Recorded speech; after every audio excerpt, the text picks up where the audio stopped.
ఏపీని డ్రగ్స్ రహిత రాష్ట్రంగా మార్చడమే లక్ష్యంగా ఇస్కాన్ ఆధ్వర్యంలో వాక్థాన్ నిర్వహించారు. విజయవాడలోని ఈట్ స్ట్రీట్లో ఏర్పాటు చేసిన కార్యక్రమంలో ఈగల్ టీం ఐజీ రవికృష్ణ పాల్గొన్నారు. డ్రగ్స్ వద్దు బ్రో అంటూ విద్యార్థులు నినాదాలు చేశారు. కళాశాలలో ప్రత్యేకంగా టీంలు ఏర్పాటు చేసి గంజాయి, డ్రగ్స్ చెడు ప్రభావంపై అవగాహన కల్పిస్తున్నామని రవికృష్ణ తెలిపారు. డ్రగ్స్ విక్రయించిన వారిపై కఠినంగా వ్యవహరిస్తున్నామని, ఆస్తులు కూడా జప్తు చేస్తున్నామన్నారు. కూటమి సర్కారు చర్యలతో డ్రగ్స్ వినియోగం గణనీయంగా తగ్గిందని ఎమ్మెల్యే గద్దె రామ్మోహన్ అన్నారు.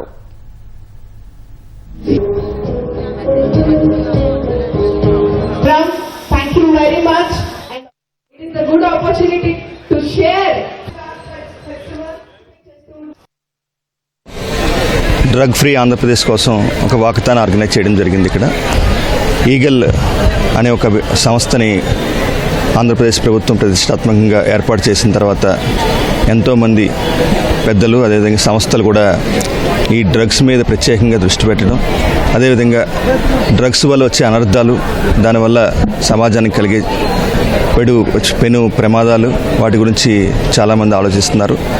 ప్రతి తల్లి కూడా రాష్ట్రంలో ఈ ఈగల్కి అంబాసిడర్ కావాలని ప్రత్యేకంగా అప్పీల్ చేస్తున్నాం. ఎవరైతే ఈ గంజాయి కానీ డ్రగ్స్ కానీ చేపడుతున్నారో వాళ్ళ ఆస్తులు కూడా జప్తు చేయడం కూడా జరుగుతుంది. ప్రత్యేకంగా సుమారుగా 12 కేసుల్లో కూడా ఇటీవల కాలంలోని ఆస్తులు జప్తు చేయడం జరిగింది. ఎక్కడైనా సరే డ్రగ్స్ అనే విధానం మీకు కనిపించినప్పుడు 1972కి కాల్ చేయాల్సిందిగా ప్రత్యేకంగా విజ్ఞప్తి చేస్తున్నాం. ఈ రోజున మన ముఖ్యమంత్రి నారా చంద్రబాబు నాయుడు గారు దాన్ని ప్రత్యేకంగా తీసుకుని ఈగల్ టీం అనే ఒక సిన్సియర్ ఆఫీసర్స్ ఈగల్ టీంని ఏర్పాటు చేసి దాని ఫలితాలు కూడా కనపడుతున్నాయి. మనకి 9-10 నెలల్లోనే అనేక చోట్ల మార్పులు మనం చూస్తూ ఉన్నాం.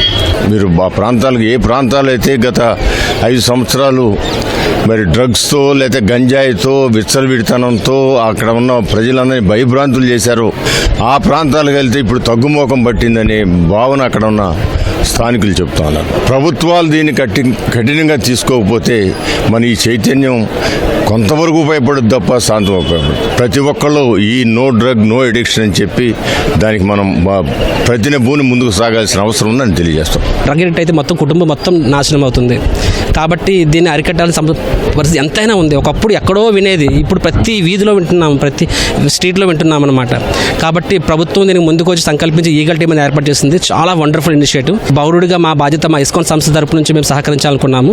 అందుకనే ఈ యొక్క వాకథాన్ ప్రోగ్రామ్ అరేంజ్ చేశాము. ఇక్కడ 1000 మంది రిజిస్టర్ అయ్యారు. దీనికి ఈగల్ టీం సపోర్ట్ తీసుకునే విధంగా, అంటే ఈగల్ టీం అని ప్రమోట్ చేసే ఉద్దేశంతో ఏర్పాటు చేయడం జరిగింది. కాబట్టి దాని వంతుగా మేము రథయాత్ర సందర్భంగా మేము సపోర్ట్ చేస్తామని మాటిస్తున్నాం. హరే కృష్ణ.